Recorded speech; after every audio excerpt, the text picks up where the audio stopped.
Hey guys, it's Kanika. Welcome back to my channel. Today I'll be talking about narcissists and how naive they really are. Please make sure you like and subscribe. It's a huge benefit for me if you do, and I think you'll like my future videos. So before I get into the topic, I just wanted to let you know why this video is late. So I've had a lot of struggles with my mental health recently. I've been incredibly depressed. I've had a huge depressive phase with a narcissistic low, which has been quite horrific. So I haven't really wanted to get out of bed or do anything, let alone put on makeup and film a video. But I'm finally back. You will have more regular content now.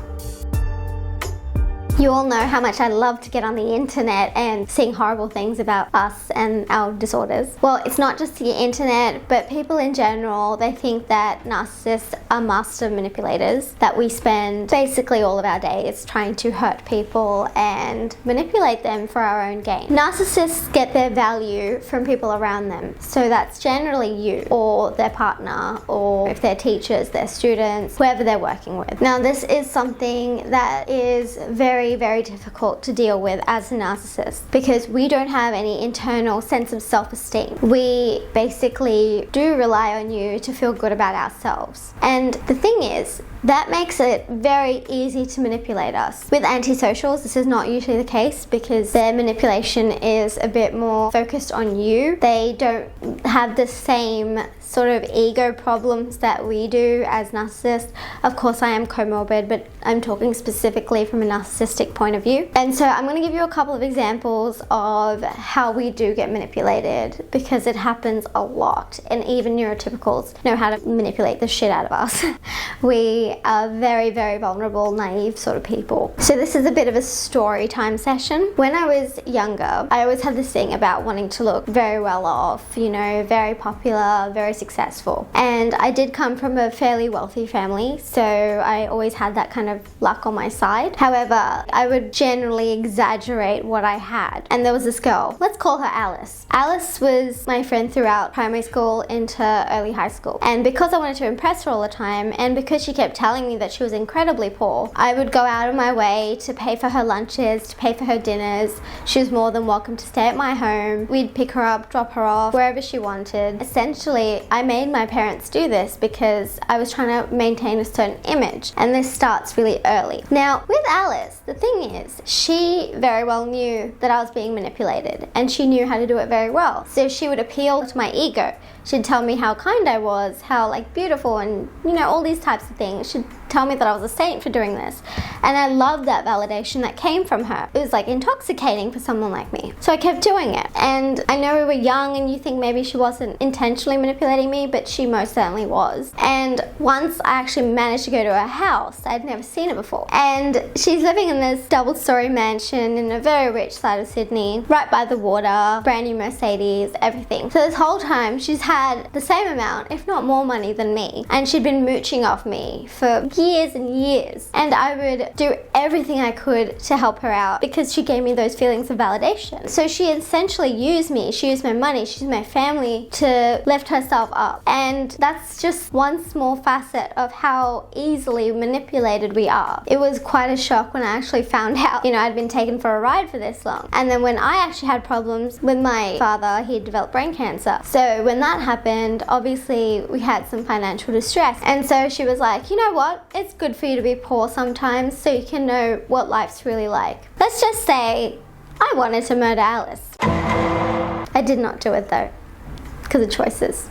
Not speaking particularly about myself now, but because we get all of our validation from external sources, we are really easy to mess around with, and people tend to do it on purpose because, you know, why not? It's easy. If I feel shitty, I expect compliments from people like, oh, you're so beautiful, you're so talented, you're a great writer. And if someone was to take those things away from me, I'd go into a nervous breakdown like I did earlier this week. And so people know what to give, when to give it, and what they'll get in return. Narcissists will go broke trying to impress you. They will spend all their money, all their resources trying to look rich, powerful, and successful. We are very skilled liars. We can make up all these fascinating stories about our lives. They're exaggerated. I'm telling you the honest story here because, you know, I feel like I don't really get the chance to be as honest about my situation as I do here. There's this sort of freedom in the safe space. So what we do is please people. We want to be the center of attention. And And how do we do that? We please everybody in the room. We know how to read a room, we know how to talk to different people, and people know. You can tell with every narcissist I've ever talked to, you can tell that insecurity that's in them. There's this deep-seated, hollow sense of nothingness that sits inside us. And to fill that up, we need constant compliments, we need constant admiration, we need to know that we matter to the world. You hear neurotypicals saying that they get manipulated by narcissists who,